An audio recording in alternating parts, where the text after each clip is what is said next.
All right. Well, good morning, everybody. Thank you for joining us. This is another edition of our weekly real estate backstory, where we go over the comings, the goings, all the things happening in the real estate world here in the Atlanta market. My name is Alan Richardson. I'm the managing broker here at Maximum One Realty and Realtor Partners. And my name is Ming Richardson. I'm the compliance broker for Maximum One Realty and Realtor Partners. All right. And so we want to kind of jump into talking just about some really interesting things to share. And so the very first one it starts off here with is, what's the most popular front door color in the United States? Well, in the United States, it varies a good bit. But here in Georgia, guess what the most popular door color is? Black. Black. I would not have guessed black was the most popular color. You can see some places it's green, some places it's red. There's even a couple of yellows. But black is the most popular color in the entire United States for, across the board. So as far as that goes, somebody who had way more time on their hands than we do actually went out and pull a survey. Yeah, well, no, they went through all the MLS photos and just looked at all the front door colors, kind of thing. Wow. Yeah, I know. That's a lot. Well, must be an AI. AI, yeah, exactly. that kind of thing. All right, moving on. What is the most effective video types for content marketing? The number one type of video that you should be doing if you want to be effective is social media videos. Yep. That is, by and large, number one out there. Now, another close second is going to be case studies and testimonials. So testimonials from your clients talking about, oh, Ming was so wonderful, that kind of thing. Yeah. So guys, when you're having this good relationship with your client, whether seller or buyer, please ask them to do a video right there and then. Yep. Don't wait until the end. Well, sometimes you may, depending on the situation, but try to get it done while you're engaged with the client versus after the sale. Yeah. After that's how-to videos, and a lot of folks have questions about what is it like real estate. Pull back the curtain, expose what's really going on out there in the world.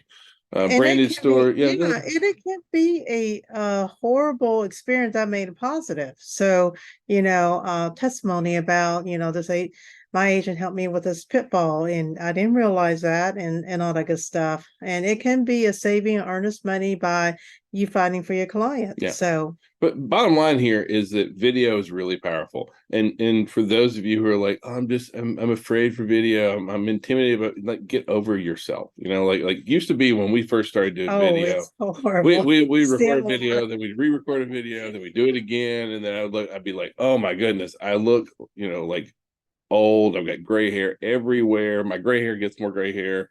I'm fat and I sound like Cooter Brown. And then it just kind of struck me one day that like, this is me every day. Like, if you don't like me in person, you're not gonna like me on video either. So I just got to get over myself. So now we do a lot of video. We recommend that you do as well. It can be very, very powerful for you. All right. Now, this is an interesting stat that remote only workers are in decline in almost most of the markets, as well as here in Atlanta. Remote work is going down. And so I'm not here trying to talk about, is it good? Is it not good? Should it be? Should it not be? I'm just telling you that it is. Now, the reason I'm bringing this up is because when we first started talking about the rise in remote work right after COVID, right, it shifted preferences in the housing market. Like if you're going to work from home, the type of house you select is different. And now we're seeing where people bigger square footage. Well, and more cut up. We saw where the open floor plans were hugely popular before COVID, and then all of a sudden everybody needed a Zoom room and an office space and study rooms and Zoom rooms, all that kind of stuff. So it's one of those things that is continuing to shape and impact how buyers select the properties that they want to buy. And so I just want to keep you in the up to date that it is going down actually. We thought it might still continue to increase, but a lot of businesses want their workers back in. Well, the only place that's really changed drastically and going up is Washington, D.C. So I do want you to note that as well. Yeah. Now, there was a new study out, and they talked and they were basically polling homeowners as well as non-homeowners and said, what are you concerned about the market? And so, what are the big concerns with homeowners? And the reason I want to bring this up is because if you can alleviate fears, and if you can reach out to like what's really bothering people, they're more likely to engage with you. And so like, what are homeowners worried about right now when it comes to the housing market? Is my home value decreasing? Is my home worth less today than it was yesterday? And they're also worried about high mortgage rates, high home prices, because even if they do sell, they have to turn around and buy. And the high property taxes since pandemic, a lot of your military even though military has gone down, but the value of the home has gone on tremendously. So people are worried about that as well. And they're worried about the housing market crash, of course. Yeah. But as if you look at longevity of a home ownership, are we going to go back to 2000, 2008, 2007, 2008? No way. No, we're not, because the demand is too Yeah. much. Well, but what are our non-homeowners worried about? Some similar things. They're also worried about high home prices. They're also worried about high mortgage rates. Like, these are great things to talk about with renters, right? Mhm. Economic impact, housing market crashes, those kind of things. Now, in this same study, they said, do you think a housing market crash is the only way you could afford to buy a home? And so overall, 32% said yes. At the same time, this 80% of the people that they polled expect that interest rates are going to rise over the next year longer. And so whether you break it down between, is it going to be 5 to 6, 6 to 7, 7 to 8, they all, there's a huge percentage of Americans that think that interest rates are rising. And it's However, interesting that 27% believe that it's going to rise to 8%. So, with the trend the last couple of days, last week even 5 going weeks. down, So we're on our 5th week of interest rates dropping, and that's a real impactful thing. And as inflation eases, then we're going to see interest rates continuing to decline. So like we need to be talking about this out there with your clients, whether they're buyers or sellers or And you potential guys, anything. if you will sit down with your client, make a plan on what they can do and maybe project the next 3, 6 months what they are able to do, I think it's more feasible, because a lot of fears are internet based. Houses crashing, interest rates going high, home ownership affordability is unachievable. If you look at the headlines, you probably would not be motivated. So have a good consultation with your client and understand what the market's doing is half of the battle. Well, interest rates were almost 8% 5 weeks ago. Now they're going, and they're actually lower now than they were when this was taken on Thursday of last week. Correct. And so it's 7.15, I think, right now. So we're seeing rates easing up and softening. And as long as inflation continues to behave the way it is and the economy's kind of chilling out a little bit, we're looking at interest rates continuing to decline. Yeah, right. Say it right. All right. FHA also just released that they're conforming loans limit value you. for 2024. You take it from here. So will be $766,550, an increase of 40,000 from 2023. So FHA are upping the limit, which is a great thing for some of y'all. Yeah, all they did was took how much did property values appreciate last year, and then that's what they changed it to, which is like 5.3% nationwide. Correct. All right, now in that same study that we were talking about earlier, they said, do you think the housing market is at a risk of crashing next year? 44% yes, 31% said that they weren't sure. Only 25% said no. But this kind of give you an idea how many clients out there are well educated, or they're listening to the news and the headlines and not reading the content where the headlines derive from. Right. Because this is the 10-city national average for property values. And so you can see that overall it ran about 3.9%. But what we see is something very, very different. In September, only 3 metros in the country actually had any sort of price declines. Atlanta was not one of those. As a matter of fact, you can see that year to date, Atlanta is running right at almost 4.7%. I'm sorry, 5.2% nationally year over year right now, which is historically very normal, right? 4.4% is our average trend for the last 50 or so years. So, across the board, we're seeing property values increase. And so we're not looking at a housing market crash by any means. Matter of fact, if you look at what's happened over the last quarter here in Georgia, now this is only for FHA properties, because FHA only tracks FHA. Right. So this is FHA data, which is most your first time home buyer. Yeah. So that's where the data is being tracked from. But here in Georgia over the last quarter, 7.1%. Oh, yeah, 7.1. Sorry, my eyes, age, that kind of thing's kicking in. Yeah. senility probably. But 7.1% over the last quarter, we've seen property value appreciation. Now, if you look at what's happened since 1991, we've had several recessions, downturns, but what do you notice going on in there? Property values, it's a long-term play, right? Increasing. And so since 1991, compound average property value increase is 4.5%, 4.5%. So somewhere between that 4.4, 4.5 is what we've been averaging for the last 30 years, and even longer than that, really. All right. So here in Georgia, our sellers, some sellers here have decided to file their own copycat lawsuit, right? And so on the back of the Sitzer Burnett verdict, they decided they wanted to kind of go after some folks here in Georgia. And what they really targeted was North Georgia. Primarily, there's an MLS in North Georgia that's NAR. That's an NAR, like Georgia MLS and FMLS. Those are not NAR owned, and therefore they're not named in that lawsuit. However, there is one up in North Georgia, and so a lot of brokerage firms, that kind of stuff, are all aimed at trying to just jump on that bandwagon. So we're seeing there's probably 20 different lawsuits across the U.S. right now, and the vast majority of those being copycat lawsuits, just trying to do what happened with NAR. Yeah, and so we're seeing that. So the challenge is I see a lot of things coming down the line for real estate in terms of rules and standards. I think how commission lawsuit. How commissions are being handled. Yeah, but in Georgia, Greg doesn't dictate how we charge commission. In our form, it even state that they're not required, and you'll see that in 2024 as well. Let's talk about this. We're going to start off, and so this is the GAR form for the buyer brokerage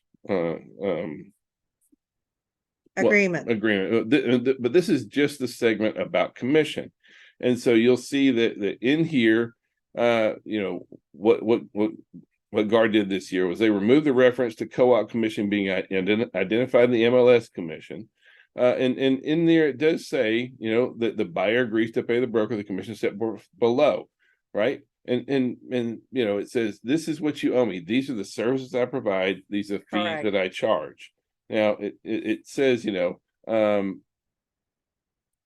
add a language this year. Buyer acknowledge that neither sellers nor seller's broker are obligated to pay any commission to broker. So this actually is in all cap letter, and to give notice to our buyer that, they may not be a co-op commission. If that's the case, guess what, Mr. and Mrs. Buyer, we need to get our compensation from you. Well, but we need to be ready to have this conversation, right? Because if you have a VA buyer, that VA buyer can't pay your commission. The seller has to pay that commission. So now it has to be included in there. And so, GAR came out with a few additional forms that we can use to send over prior to submitting offers on contracts. F258 should be your best friend on that one there.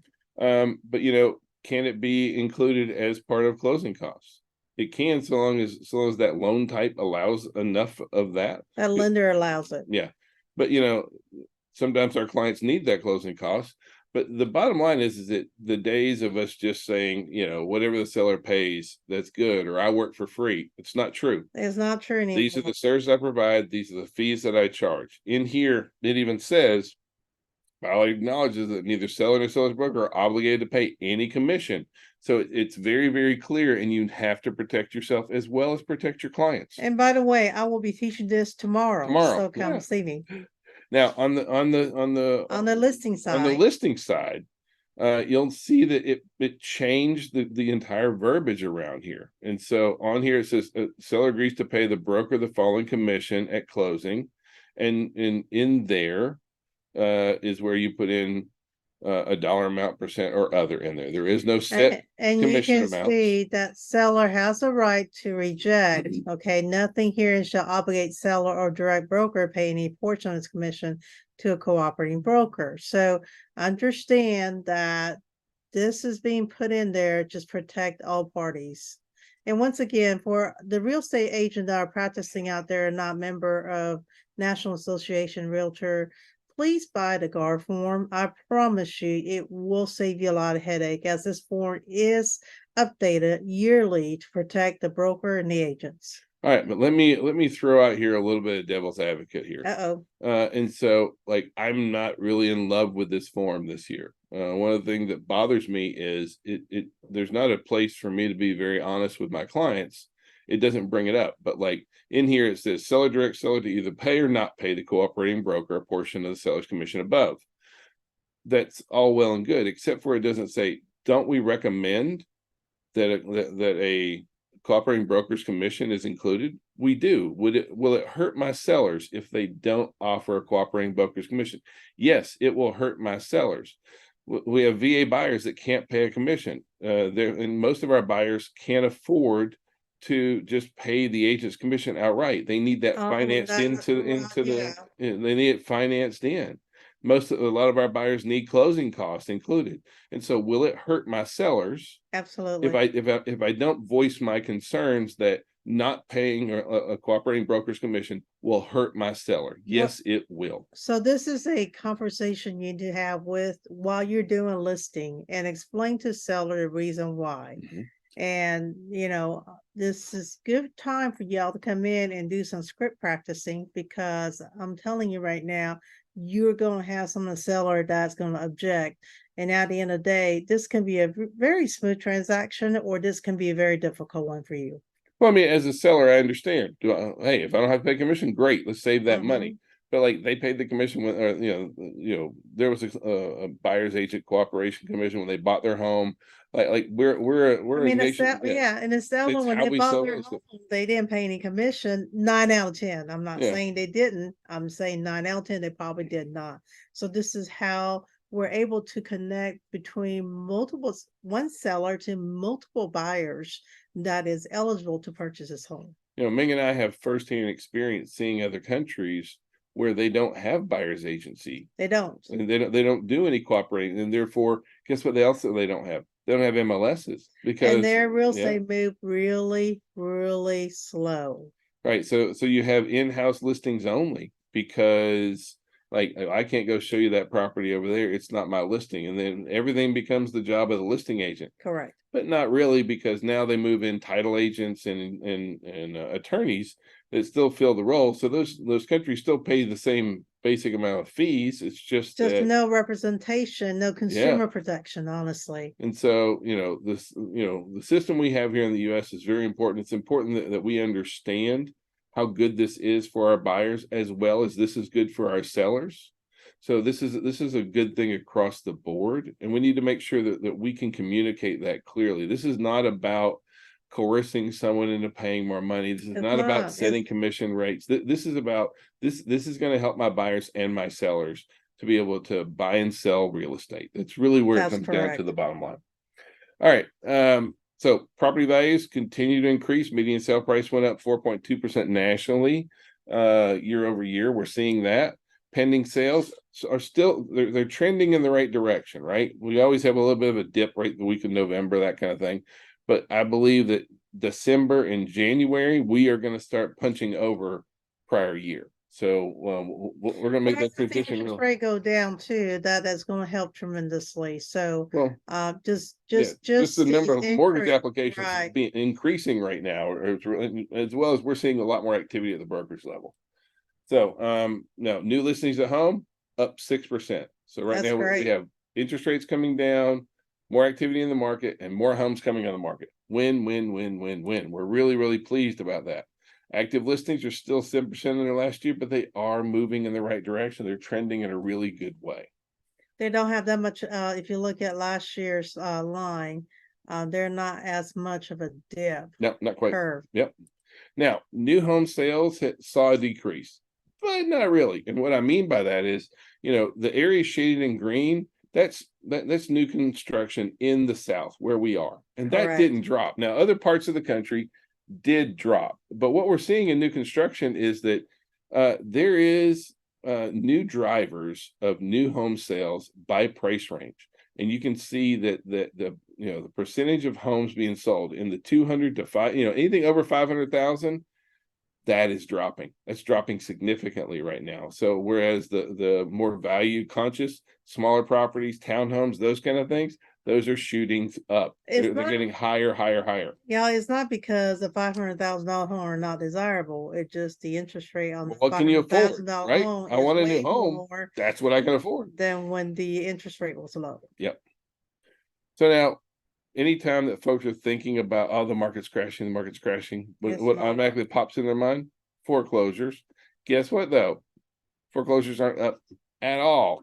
Year over year change, zero. Zero. Okay. A big fat nothing, right? And so you can see that this is the, in the nation, these are the properties that are seriously delinquent year over year change, right? What percentage more have increased? And so like there's not a single market in the US that has higher seriously delinquency increases over last year. We're 0 and above, 0 to 0.5, 0.5 to -1 and under. So the areas in red are actually really good. That means that they're down 1%, over 1%. And the bright green are the only area which is a small portion of United States map and look like it's predominantly up in Seattle. Well, Yeah, I mean, it's in just Oregon. yeah, it's out west, and Yeah. there's a few markets out there.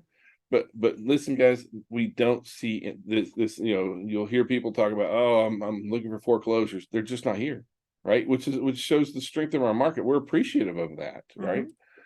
All right, rents on the other hand, rents are down. So this is showing what's happening with year over year change in national rent index. And I'm glad to see rents are down. Now, two things. One, with lower rent payments, that means that more people can save more money for down payments. Correct. They still want to buy homes. But now, even though rent overall is down, understand that this is seasonal. Normally, starting in February, we see rental rates go back up. And so this is a normal trend. You can see that almost every single series of years, that October, November, December, January trend is normally that's the time when there's less demand, less people move in October, November, December. So it's a very normal thing to kind of see that kind of going in. All right, I want to kind of wrap up with a couple other rankings, right? And so the first one is that emerging trends in real estate listed out their top 10 markets in urban growth, meaning cities. And so we talked how there was a shift in people going away from remote work, and now Atlanta comes in at number 4. Yeah, in the top 10 markets to watch in urban growth for 2024. So that's a pretty cool thing. We may start seeing more people heading back in. I expect to see more condo sales. ITP looks to be poised to be in a really good position next year. Now, on the weird side of things, what are the most sinful cities in America? Yes, I did share this with you. And so, of course, everyone calls Las Vegas Sin City, right? But guess what's number 5 on the 5th most sinful city in America? That's not good. Who's got 2 thumbs and the most sinful city in the US? We are. Yeah, all right. We're number 5. And so, they rank it based on a vice index, anger, hatred, jealousy, excess vices, greed, and lust. And so you can kind of see where we come in right there. I'm not sure that this is Why did you share that? just because I found it weird and quirky. So I like sharing weird, quirky things. So hey, apparently we all need some more Jesus. All right, we're gonna wrap up. So Ming already brought it up, but tomorrow she's going to be teaching 2024 GAR contract change. That's going to be in our Fayetteville office. Then Wednesday, Bill Miller with Burgess Title and Law is going to talk to you about state divorce and company who can sign. And this is a great thing for those of you who are trying to get new listing. There's some nuggets and tips on where to go. And also, before you sign that contract, make sure you do have the right person who's signing and authorized for that property. We have had a lot of fraud lately. People represent they're the seller, and until closing, guess what? Doesn't work. Yep. It's not the seller. So that's a lot of time for y'all be marketing, spinning your wheel for absolutely nothing. And then on Thursday, even though the screen says Wednesday, on Thursday, our own amazing Martin is going to be teaching business planning for agents. That's going to be over in our Newton office on Thursday. So we hope that you guys have a great week. If we can be of any kind of service, please call, text, smoke signals. Go get them, Tiger. Thank you and happy Monday, y'all. Bye-bye.